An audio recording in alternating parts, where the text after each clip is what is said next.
Alright guys, so this is our first segment proof of the evening from our proof groups that we did the other day in class.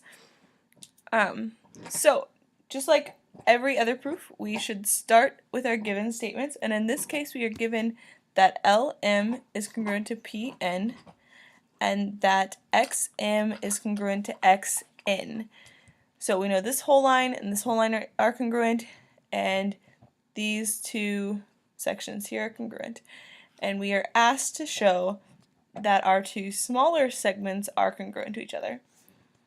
So our given statements, that LM is congruent to PN and that XM is congruent to XN, and our reason for that is always going to be given.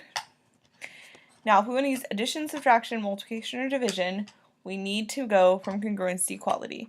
And anytime we go from congruence to equality, we're going to use the definition of congruence.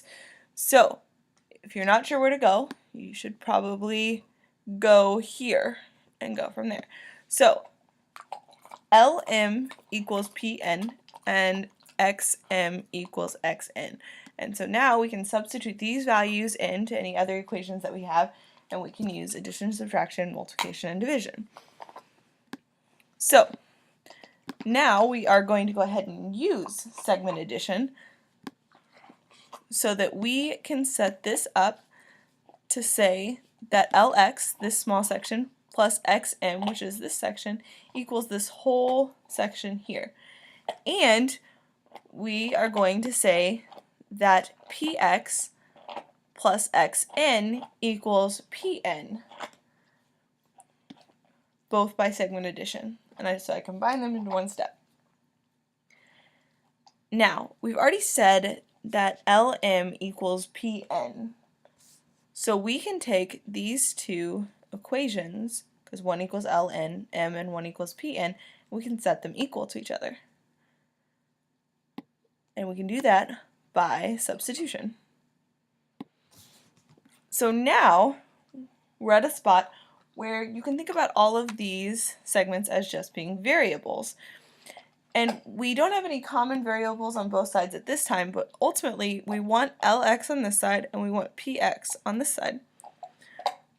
So from here, we can go on and say that since we know that XM equals XN, we can take this XM out and put XN in.